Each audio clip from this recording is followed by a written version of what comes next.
నాగార్జునసాగర్ నియోజకవర్గంలో పెదవూర మండలంలోని పోతునూరు గ్రామానికి సంబంధించి దాదాపుగా గతంలో ఎప్పుడైతే కేసీఆర్ గారు బలహీన సామాజిక వర్గాలకు సంబంధించి చాలా మందికి పట్టాలు లేని వాళ్ళకు ఇవ్వాలి, ఇండ్ల స్థలాలు ఇవ్వాలని చెప్పినప్పుడు మేము గతంలో పంచినటువంటి పట్టాలు ఏవైతే ఉన్నాయో అవన్నీ కూడా నెంబరింగ్ వేసిస్తామని అప్పుడున్నటువంటి ఆర్ఏ గారు తీసి దగ్గర పెట్టుకున్న సంగతి ఇక్కడ ఉన్న ప్రతి ఒక్కరు కూడా తెలుసు. దాన్ని ఇప్పుడు ఎలక్షన్లు అయిపోయినాయి. ఇప్పుడు మాకు ఆ పట్టా స్థలాలు ఇచ్చేస్తే మేము అక్కడ ఇల్లులు కట్టుకుంటాము. వర్షాలు పడుతున్నాయి, చాలా ఇబ్బందులు అవుతున్నది, మాకు రోడ్లు లేవు. అక్కడ ఏదైతే మీరు లేఅవుట్లు చేసిరో అక్కడ మేము కట్టుకుంటామని చెప్తే ఇక్కడ దాకా వచ్చిన తర్వాత లేదు, అప్పుడు ఇచ్చినటువంటి గవర్నమెంట్ ఏదైతే ఉందో అసలు వాళ్ళకి హక్కే లేదు, వాళ్ళు ఇవ్వడానికి లేదు అని చెప్పేసి వాళ్ళు అడ్డగోలుగా మాట్లాడుతుంటే ఒక 3 వారాల నుంచి వాళ్ళు ఏదైనా మార్పు వస్తుంది, వీళ్ళనే పంపిద్దాం, దీంట్లో రాజకీయాలు చేయొద్దు, అనవసరంగా మనం పోతే దీని ఒక రాజకీయ రంగు పూసి దాన్ని ఇబ్బంది పెడతారని చెప్పేసి స్థానికంగా ఆ ఊరికి సంబంధించిన వాళ్ళనే ఎంఆర్ ఆఫీస్ పంపించి మాట్లాడిపించడం జరిగింది.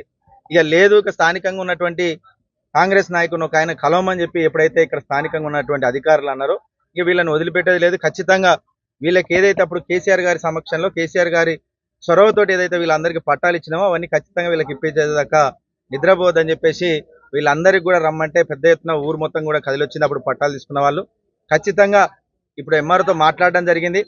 దాదాపు ఉన్న 6 మండలాల్లో మేము దాదాపు ఒక్కొక్క మండలానికి 3 గ్రామాలలో అప్పుడు పట్టాలు ఇప్పించాం.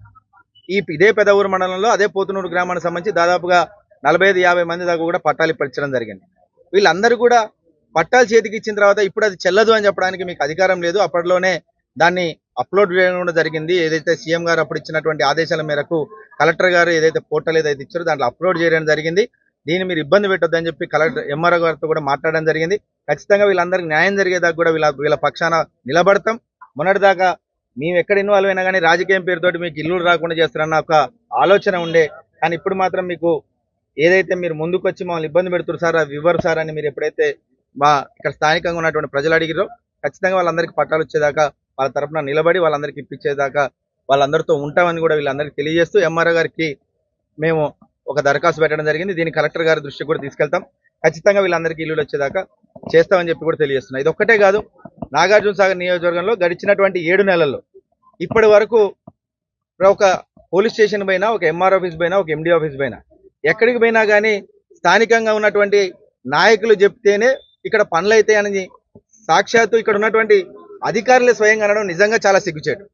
గడిచినటువంటి కేసీఆర్ పాలనలో ప్రతి ఒక్కరికి వాళ్ళకుండే హక్కులు, వాళ్ళకుండే విలువలు, వాళ్ళకుండే విధంగా మేమందరికీ వాళ్ళకు విలువలు ఇస్తే ఈరోజు ఇక్కడ ఉన్నటువంటి ప్రతి ఒక్క అధికారులు కూడా వాళ్ళు ముందుకొచ్చి ఏకంగా ఇక్కడ స్థానికంగా కాంగ్రెస్ నాయకుల పేర్లు చెప్తేనే, వాళ్ళ కులగోత్రాలు చెప్తేనే మేము ఇక్కడ పని చేస్తామని చెప్పడం చాలా దారుణం.